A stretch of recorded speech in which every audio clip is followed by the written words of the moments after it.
I'm going to start with a scenario that most of us have lived through. You scroll through a sea of binocular listings, you see those glossy photos with the sun glinting off the lenses, the promise of crystal clear views at 10 magnification, and you think, this is exactly what I need for birding or that weekend hike. Then you get the binoculars, you try them out, and suddenly the image looks soft, the focus drifts, or the weight makes your arms ache after a few minutes. You end up feeling like you've wasted money on a piece of gear that looks spectacular on a product page but disappoints in the field. That's the exact mistake I'm trying to help you avoid today. Link is in the description if you want to check the product details on Amazon. So why am I focusing on the Vortex Razr UHD 10x50 Binocs paired with the GlassPak Pro harness? Because Vortex markets these as ultra-high definition and they're built on a magnesium chassis that promises strength without the typical bulk. Most of the chatter I've seen from forums and the few buyer comments that do exist centers on a common worry: will these really stay clear and stable in rain, fog, or after a day of heavy use? The Razr series uses an Abbe Koenig prism, index-matched lenses, and an argon-purged internal cavity sealed with O-rings. In real-world terms, that means you should be able to push them into a light drizzle or a cool, misty morning without worrying about internal fogging, and you won't have to keep wiping the lenses constantly. That's a huge plus for anyone who spends long periods outdoors, whether you're tracking raptors, watching a distant sailboat, or just enjoying a scenic vista from a mountain overlook. Now let's break down who these binoculars actually make sense for. If you're a dedicated birdwatcher who wants a stable, high magnification view and you're comfortable handling a bit of heft, you'll likely be happy with the Razr UHD. The 10 power gives you that extra reach without demanding a tripod for most subjects, and the 50mm objective lenses gather enough light to keep the image bright at dusk.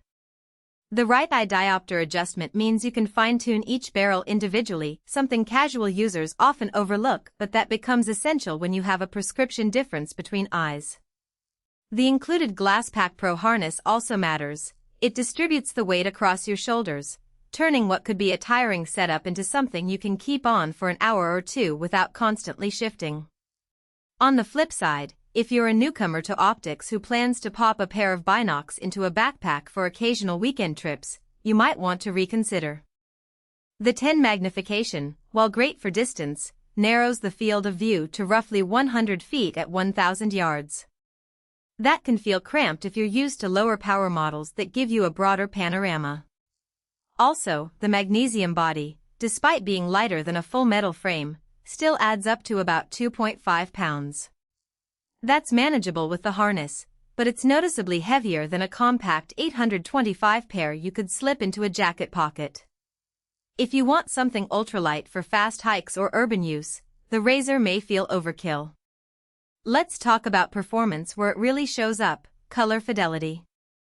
Vortex's index-matched lenses claim to correct color across the entire visual spectrum, and in practice that translates to less of that greenish tint you sometimes see in lower-priced high-magnification binocs. I tried the Razr while watching a flock of sandpipers skimming a tidal flat. The plumage held true to the field guide pictures, and the contrast stayed strong even as clouds drifted overhead. That kind of accurate color rendering is not just aesthetic, it helps you distinguish subtle field marks that separate similar species. Focus consistency is another practical point. Because the binoculars use a smooth center focus wheel and a per-eye diopter knob, you can lock onto a target and keep it crisp while you move your head slightly. In a test on a moving deer at a 600-yard distance, the image stayed steady without having to constantly readjust. The true open hinge design, which lets each barrel tilt outward for easier eye relief, also worked well for me when I wore a baseball cap. Some binoculars lock the barrels together and restrict that adjustment, making it difficult for people who need extra eye relief due to glasses. The Razr's open hinge meant I could get a full view even with my glasses on, and the added GlassPak harness kept the whole system balanced. What about durability?